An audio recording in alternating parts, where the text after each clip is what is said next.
روپیہ ہمیں ملا ہے وزارت کی طرف سے، وزارت پلاننگ کی طرف سے، اور یہ کراچی کے سی آر 3 مراحل میں بحال کیا جائے گا. اور کراچی کے سی آر کے لیے یہ کیرج فیکٹری کے لوگوں کا، کراچی کے لوگوں کے لیے تحفہ ہے کہ انہوں نے اتنی شاندار طریقے سے کیرج کی ویگنز بنائی ہیں، جو کوچز بنائی ہیں، جو ایک مثالی حیثیت رکھتی ہیں. باقی میں 14 سال بعد آیا ہوں دوبارہ. میری زندگی کا معافی چاہتا ہوں، میں نے کسی کا منور شاہ صاحب کا نام نہیں لیا، قاسم شاہ صاحب کا، شاہد صاحب کا، اپنے ناصر یوسف کا، اور جتنے آفیسر بیٹھے ہیں. ریلوے پاکستان کی ریڑھ کی ہڈی ہے. اگر یہ چاہیں تو پاکستان میں انقلاب آ سکتا ہے، لیکن مزدور کی تنخواہ بہت تھوڑی ہے. پچھلی دفعہ میں نے 1 گریڈ اضافہ دیا تھا. میں آپ سے وعدہ کرتا ہوں جانے سے پہلے میں آپ کو 1 گریڈ دے کر جاؤں گا، یہ میرا وعدہ ہے آپ سے. اور تمام ٹی ایل اے ملازم جون سے ہیں وہ شروع کر دیں گے، کیونکہ پیسے چین نے دینے ہیں، ہم نے نہیں دینے جو ہمیں اجازت لینی پڑے. یہ ان کی پیمنٹ ساری سیلری، کیونکہ ہمیں لوگ کہتے ہیں جی تنخواہیں کون دے گا. تنخواہیں وہ دیں گے جن سے معاہدہ سائن ہوا ہے، جن کو ہم نے 6.1 بلین $US دینے ہیں. وہ ہمارے 1.5 لاکھ لوگوں کی تنخواہیں دیں گے. 90% ہمارے ہیں، 10% ان کے ہیں. میں آپ کا مشکور ہوں، اللہ آپ کو عزت دے. آپ نے مزدوروں نے ہمیشہ محنت کی ہے، محنت سے اپنا نام بنایا ہے. اور کیرج فیکٹری کے تمام افسروں کو بھی میں مبارکباد دیتا ہوں. اور اب آپ سوچ رہے ہوں گے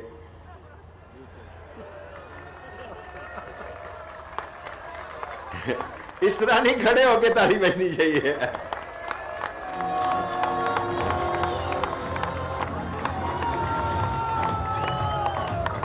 میں 3,000 روپے کیرج فیکٹری کے ہر 5 مہینے دینے تھے، پیسے نہیں ہیں، خدا کو گواہ بنا کے کہتا ہوں.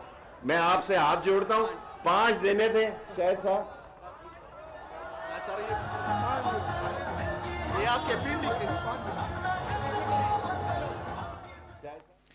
وزارت پلاننگ کی طرف سے 10 ارب روپے ملے ہیں. کراچی سرکولر ریلوے کو 3 مراحل میں مکمل کیا جائے گا. کراچی سٹی سے منگو پیر تک 14 کلومیٹر کا ٹریک بحال کر دیا گیا ہے. ریلوے ملازمین کی بہتری کے لیے عملی اقدامات اٹھائے جا رہے ہیں. تمام ٹی ایل اے ملازمین کنفرم ہوں گے. پینشن کے نامساعد حالات ہیں، لیکن پینشن کے مسائل بھی حل کریں گے. ML1 منصوبے میں 90% سے زائد 2 قسطوں میں دے دیں، ایک میں 3,000 دے دیں، ایک میں 2,000 دے دیں، ٹھیک ہے. 11 کو 18 تاریخ لے گئے. اور جو لاہور میں انہوں نے جلسی کی ہے، جو ریگل چوک کے بجائے سروس روڈ پر آ کر، ان کی آنکھیں کھل جانی چاہیے. اور اگر دینی قوتوں کو لوگ اس ملک میں آزمائیں گے تو ہم سے زیادہ ختم نبوت کا کوئی عاشق نہیں ہے. اس پاکستان میں ایک بھی سیاستدان اپنا نام ٹی وی پہ پیش کرے جس نے ختم نبوت کے لیے شیخ رشید سے زیادہ جیل کاٹی ہو، عطا اللہ شاہ بخاری ہو، تاج پوری ہو، شورش کشمیری ہو، مولانا غلام اللہ خان ہو، سب لوگوں کے ساتھ شیخ رشید نے جیل کاٹی. اور ختم نبوت پر کوئی سوال ہی پیدا نہیں ہو سکتا. شیخ رشید جس کابینہ میں ہو اور اس پہ ختم نبوت کے خلاف آپ نے ووٹ دیے. مولانا فضل الرحمان صاحب، آپ نے نواز شریف کے دور میں ووٹ دیے ختم نبوت کے خلاف. قومی اسمبلی میں، سینٹ میں آپ ٹھیک ہو گئے. اور دوسری بات جو میں کہنا چاہتا ہوں نواز شریف صاحب سے، کہ میمو گیٹ کس نے کیا تھا؟ کون گیا تھا کالا کوٹ پہن کر؟ کون گیا تھا حسین حقانی کے خلاف؟ نواز شریف صاحب، آپ نے پیٹر گیلبرتھ کے جعلی دستخط حسین حقانی سے کرا کے بے نظیر شہید کی کردار کشی کی. اور میں آج پیشن گوئی کرنا چاہتا ہوں، یہ تینوں پارٹیاں 3 سال بعد ہونے والے یا 2.5 سال بعد ہونے الیکشن میں ایک دوسرے کی حریف ہیں. یہ کچھ نہیں بگاڑ سکتے انشاءاللہ تعالی عمران خان کا. دنیا میری بات سن لے، ہمارے دور میں جو بھی حالات ہوئے، عمران خان ایک آنسٹ آدمی ہے.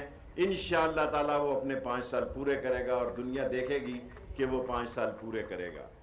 اور دوسری بات جو میں کہنا چاہتا ہوں، سارے اخبار میں ٹی وی پہ شور پڑا ہوا ہے کہ جی وہ شین، یہ سمجھتے ہیں میں نے شہباز شریف کو شین کہا. ٹھہر جاؤ، انتظار کرو ذرا، ٹھنڈی کھاؤ. شین نکلے گی، ضرور نکلے گی. میں نے تو 31 دسمبر جنوری فروری کی ڈیٹ دی ہوئی ہے، 20 فروری سے پہلے پہلے، کیونکہ ان کا سارا ٹارگٹ مارچ کے الیکشن سے پہلے پہلے ادڑ بونگ مچانا ہے۔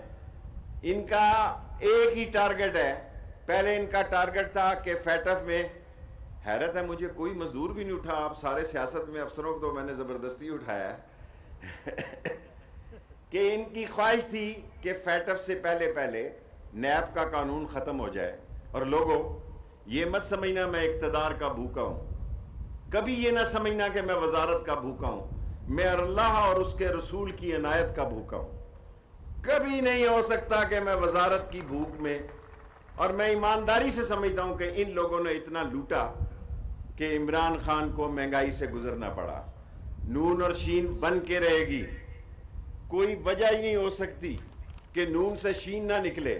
اور جو ڈیٹ میں نے دی ہے اس میں بہت سارا ٹائم ہے، میں نے 31 دسمبر سے 20 فروری تک کی ڈیٹ دی ہے، ضرور نکلے گی۔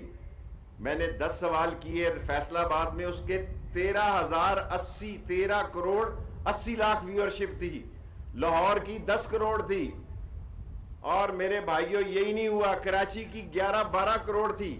میں کوئٹہ بھی جا رہا ہوں، ملتان بھی، بھاولپور بھی، پشاور بھی، ہر جگہ لوگوں کو سچ بتاؤں گا۔ میں نے 10 سوال کیے، انہوں نے جواب نہیں دیا۔ میں نے 20 سوال کیے، میں گھڑی کو اس لیے دیکھتا ہوں کہ میں 10 منٹ میں اپنی بات کو ختم کرنے کی عادت ہے مجھے۔ میں نے 20 سوال کیے، انہوں نے جواب نہیں دیا۔ میں نے 30 سوال کیے لاہور میں، انہوں نے جواب نہیں دیا۔ آج صرف مزدوروں کے سامنے صرف 3 سوال کرتا ہوں۔ میرا پہلا سوال یہ ہے، کیا نواز شریف صاحب آپ آصف زرداری کے خلاف میمو گیٹ میں کوٹ پہن کر وکیل بن کر آپ نے پٹیشن دائر نہیں کی؟ اس وقت وہ سچ تھا، اس وقت وہ سارے غدار اور ملک دشمن تھے، اور سپریم کورٹ میں آج بھی یہ درخواست موجود ہے۔ نمبر 2 میرا سوال یہ ہے، آپ نے کھٹمنڈو نیپال میں جو نریندر مودی سے ملاقات کی، ایک ملاقات جمالی صاحب نے بھی امریکن سے کی تھی اور فارغ ہو گئے، جو ملاقات آپ نے کھٹمنڈو میں نریندر مودی سے کی، کیا اس کا حال احوال جو 1 گھنٹے سے زیادہ خفیہ ملاقات تھی فارن آفس کو بتایا؟ کسی پاکستان کے ذمہ دار اداروں کو بتایا؟ اور اب یہ اداروں کے خلاف بات کرتے ہیں۔ پاکستان کے ادارے عظیم ادارے ہیں نواز شریف صاحب، آپ کی بھول ہو چکی ہے، آپ کو غلط لوگ بتا رہے ہیں، یہ منظم ہیں، آرگنائز ہیں، ڈسپلن ہیں، اور ڈیلیوری ہے ان کی۔ یہ آپ کی طرح نہیں کہ 1 سال تک آپ کا فون وہاں بند رہا اور 10 مہینے تک مریم صاحبہ کے سگنل نہیں چلتے رہے۔ یہ پاکستان کی وہ عظیم فوج ہے جو ٹڈی دل میں جاتی ہے، جو سیلاب میں جاتی ہے، جو کرونا میں آتی ہے، جو کوئی پاکستان پہ مصیبت ڈھلے یہی نہیں، بلکہ ہر روز بلوچستان میں 1-2 ہمارے عظیم جوان جانے دیتے ہیں اس پاکستان کی سلامتی کی خاطر، اور ہمیں اپنی پاک فوج پہ فخر ہے۔ دنیا ادھر کی ادھر ہو سکتی ہے، اس ملک میں جو پاک فوج کا دشمن ہے وہ اس ملک کا دشمن ہے۔ اور لاسٹ کوسچن میں یہی کرنا چاہتا ہوں، مریم صاحبہ کو میں نے کہا، انہوں نے پھر میرے ساتھ کوئی سوال و جواب نہیں کیے، میں بھی خاموش ہوں۔ میں نے ان سے وعدہ کہا تھا کہ وہ خاتون ہے، خاتون کا احترام کرنا ہم پہ فرض ہے۔ یہ بہت چھوٹی بات ہے کہ ایک عورت ذات کا ہم احترام نہ کریں، بے شک آپ سے کتنا اختلاف کیوں نہ ہو، ورنہ میں یہ پوچھ سکتا ہوں کہ آپ نے ٹویٹر اکاؤنٹ 1 سال کیوں بند رکھا، اور وہ کون سے لوگ تھے جنہوں نے آپ کو وہاں فون مہیا کیے، وہ کس کی اجازت سے آپ لاہور نیب میں فون استعمال کر رہے تھے؟ آپ لاہور نیب کے آفس میں استعمال کر سکتے ہیں، لیکن آپ کو 10 مہینے اس لیے فون نہیں کیا، ٹویٹ نہیں کیا کہ آپ کا خیال تھا کہ شاید آپ کو باہر جانے کی اجازت مل جائے۔ اور ایک بات میں بالکل فریش قوم کو بتانا چاہتا ہوں، عمران خان جس کا نام ہے وہ اسمبلی توڑ دے گا، ان کو NRO کسی قیمت پر نہیں دے گا، کسی قیمت پر نہیں دے گا۔ یہ اس کا فیصلہ ہے کہ چوروں، ڈاکوؤں، لٹیروں، بے ایمانوں، کرپٹ، ڈسانس، سلگش اور وہ لوگ جنہوں نے اس خزانے سے لوٹ کر غیر ملکی خزانے بھرے ہیں وہ اسمبلی توڑ دے گا، ان کو کبھی معاف نہیں کرے گا، اور انشاءاللہ تعالی عمران خان پاکستان میں 5 سال پورے کرے گا۔ پاکستان زندہ باد، پاک فوج زندہ باد، عمران خان زندہ باد۔ وفاقی وزیر ریلوے شیخ رشید احمد میڈیا سے بات کر رہے تھے اسلام آباد میں۔ انہوں نے کہا کہ اپوزیشن عوام کی حمایت سے محروم ہے۔